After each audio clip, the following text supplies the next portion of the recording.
اللہ کے رسول صلی اللہ علیہ وسلم ارشاد فرماتے ہیں، لوگوں، جس انسان نے کسی عالم سے مصافحہ کیا گویا کہ اس نے مجھ سے مصافحہ کیا۔ سبحان اللہ۔ جس انسان نے کسی عالم کی مدد کی گویا کہ اس نے میری مدد کی۔ اور میرے آقا صلی اللہ علیہ وسلم ارشاد فرماتے ہیں، لوگوں، جس انسان نے کسی عالم کی صحبت اختیار کی، جو انسان کسی عالم کے پاس بیٹھا گویا کہ وہ میرے پاس بیٹھا۔ اللہ اکبر۔ جو انسان کسی عالم کے پاس بیٹھتا ہے تو میرے آقا ارشاد فرماتے ہیں کہ لوگوں وہ میرے پاس بیٹھتا ہے۔ سبحان اللہ۔ میرے آقا صلی اللہ علیہ وسلم ارشاد فرماتے ہیں کہ لوگوں، عالم سے محبت کرو، عالم کی قدر کرو۔ اگر یہ علماء آج تمہارے درمیان موجود ہیں تو ان کی قدر کرو۔ اگر یہ علماء اٹھا لیے گئے تو تم لوگوں پہ قیامت طاری ہو جائے گی۔ تم لوگ جو سلامت ہو یہ انہی علماء کی بدولت ہو۔ آج اگر تم لوگ جو سلامت ہو تو یہ علماء ہی ہیں جو تمہیں بچائے رکھتے ہیں۔ اگر آپ کسی عالم سے محبت کرتے ہیں، میرے آقا صلی اللہ علیہ وسلم ارشاد فرماتے ہیں کہ لوگوں، تم نے مجھ سے محبت کی ہے۔ اگر تم کسی عالم کی مدد کرتے ہو تو لوگوں تم نے میری مدد کی، اور جس نے میری مدد کی اس کی مدد میرا رب فرماتا ہے۔ اللہ اکبر۔ اس کی مدد میرا رب فرماتا ہے، اور میرا رب جس کی مدد فرما دے اس کا ٹھکانہ جنت ہوا کرتا ہے۔ اے لوگوں، یہ تو رہی بات کسی عالم سے محبت کرنے کی، اور جس انسان نے اس دنیا میں رہ کر کسی عالم کی قدر نہ کی، عالم کی برائیاں کی، عالم پر طعنہ زنی کرتا رہا، عالم پر لگام ڈالے رہا، ہمیشہ ایک عالم کی برائیاں کرتا رہا، تو لوگوں یاد رکھنا وہ انسان نہ تو دنیا میں کامیاب ہو سکتا ہے اور نہ آخرت میں۔ اس کا ٹھکانہ صرف اور صرف جہنم ہوگا۔ جس انسان نے علماء سے محبت کی اس سے میرا رب محبت فرماتا ہے۔ لوگوں، علماء سے محبت کیجئے، علماء کے قریب رہیے۔ اگر آپ علماء کے قریب رہیں گے تو میرا رب تمہارے قریب رہے گا، اور میرے رب کی قربت تمہارے لیے جنت کا تحفہ ہے۔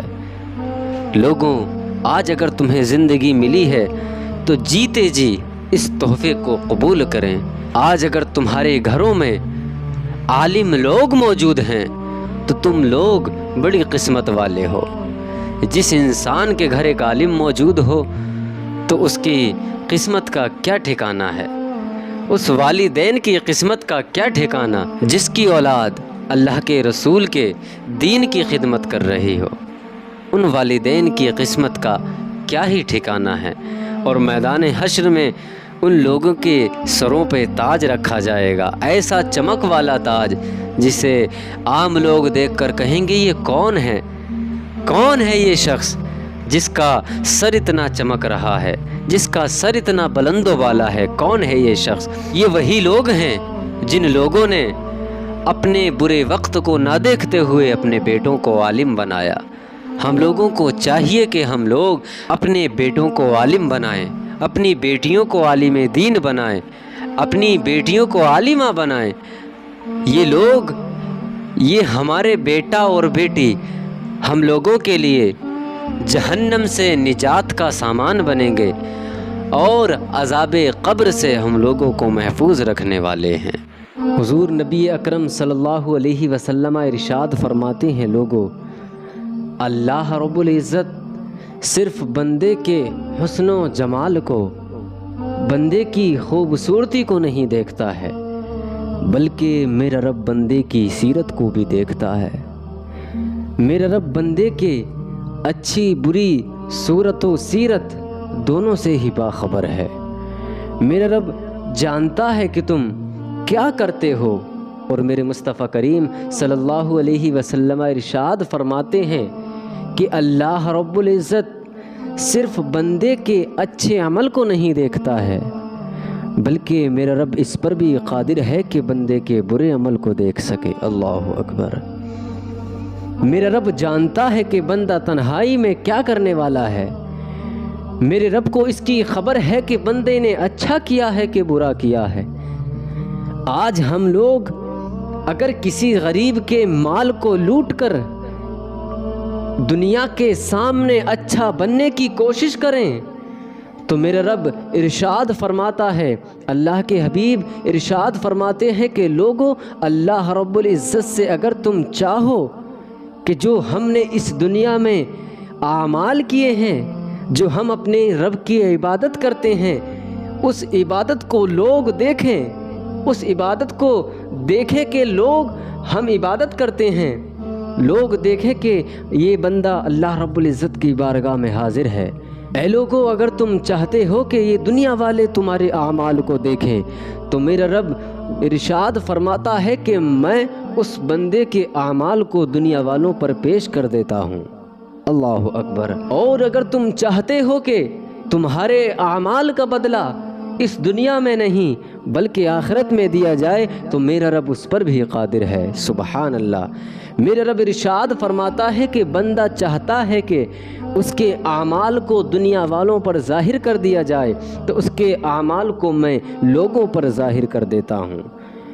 اللہ اکبر۔ اور اگر تم آج سوچتے ہو کہ ہم یتیموں کا مال مار کر بچ جائیں گے تو یاد رکھنا میرا رب اس چیز پر بھی قادر ہے کہ تجھے اس نے پیدا کیا تھا اور پھر وہ رب تجھے اس دنیا سے اٹھائے گا اور تیرے اعمال کا حساب بھی لے گا۔ اللہ اکبر۔ ہم لوگوں کو اپنے اعمال میں سدھار لانا چاہیے، اپنے مالک حقیقی کی عبادت کرنی چاہیے۔